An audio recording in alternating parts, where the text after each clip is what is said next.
రొయ్యలు బీరకాయ కర్రీకి కావలసిన పదార్థాలు: రొయ్యలు, బీరకాయ ముక్కలు, ఒక కడాయి తీసుకొని రొయ్యలు పసుపు పొడి వేసుకొని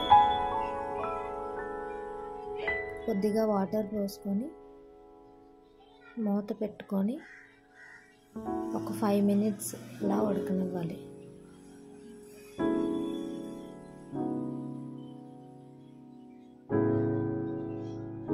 వాటర్ మొత్తం ఇంకిపోయాక స్టవ్ ఆపి పక్కన పెట్టుకోవాలి.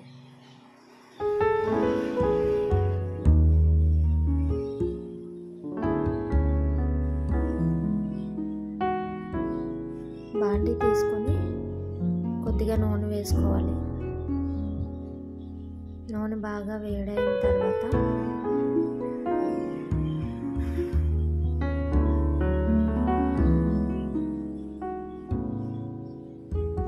పచ్చిమిర్చి నిలువుగా చీల్చుకొని వేసుకోవాలి.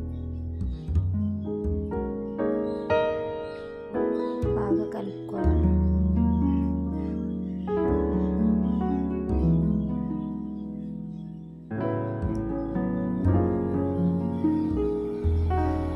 ఇప్పుడు ఇందులో కొద్దిగా ఉల్లిపాయ ముక్కలు తీసుకొని వేసుకోవాలి.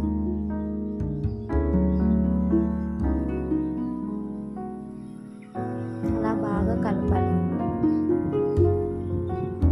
బాగా వేగిన తర్వాత కాస్త కరివేపాకు వేయాలి.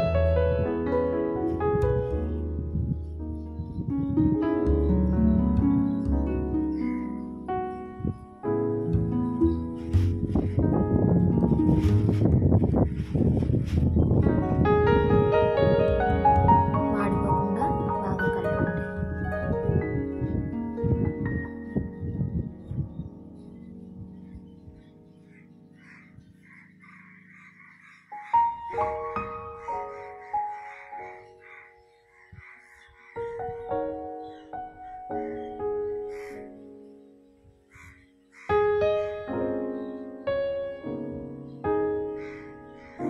కొద్దిగా అల్లం వెల్లుల్లి పేస్ట్ వేసుకోండి.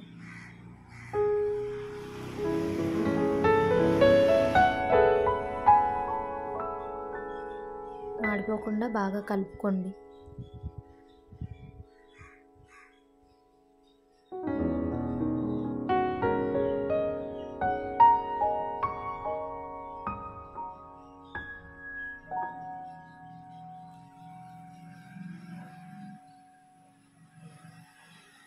ఉడికించి పక్కన పెట్టుకున్న రొయ్యలు తీసుకోండి.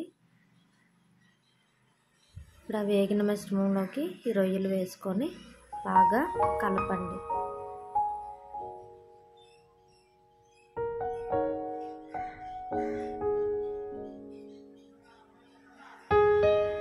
ఇలా కాసేపు వేగిన తర్వాత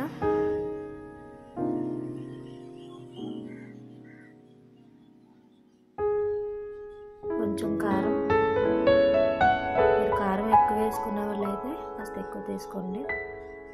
మా ఇంట్లో అయితే కొంచెం కారం తక్కువే తీసుకుంటాము.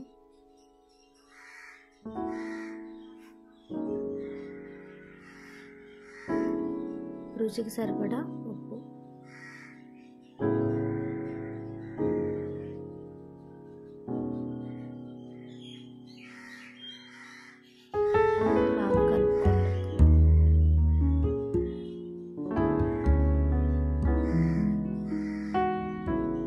చేసి పెట్టుకున్న బీరకాయ ముక్కలు,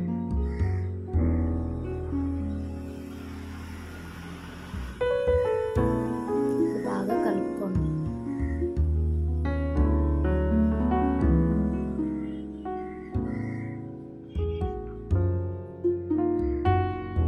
మిగిలిన సాల్ట్ కూడా వేసేసాను.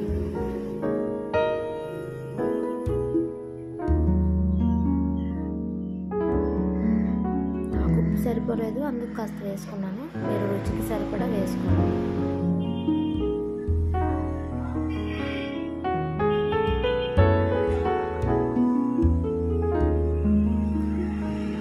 తరిగి పెట్టుకున్న టమాటా ముక్కలు,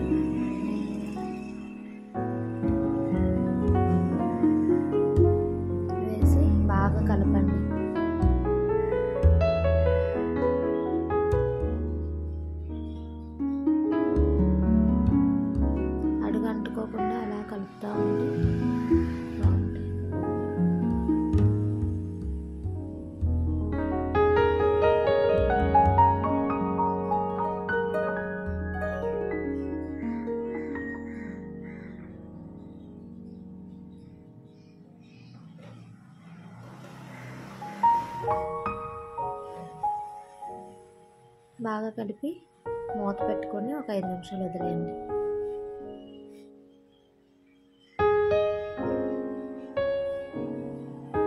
ఐదు నిమిషాలు అయిన తర్వాత మూత తీసి చూడండి.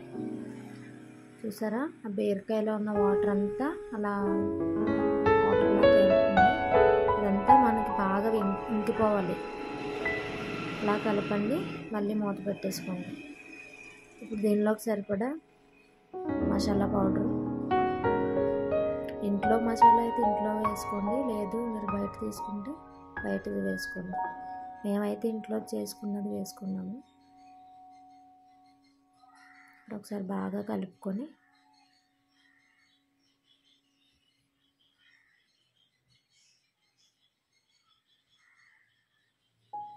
బాగా కలిపి మూత పెట్టేయండి. ఇంకో 5 నిమిషాలు బాగా ఉడికిన తర్వాత మళ్ళీ మూత తీసి చూడండి, వాటర్ అంతా ఇంకిపోయింది. ఇప్పుడు మనం సర్వ్ చేసుకోవడానికి సిద్ధమైనట్లే. స్టవ్ ఆపేసుకొని సర్వ్ చేసుకోండి. చూసారా, బీరకాయ కర్రీ ఎంత టేస్ట్గా ఉంది. చూడడానికి ఎంత బాగుంది, టేస్ట్ కూడా అంతే బాగుంటుంది. ఒకసారి ట్రై చేయండి. నా ఛానల్ని సబ్స్క్రైబ్ చేసుకొని లైక్ చేయండి. Thank you for watching.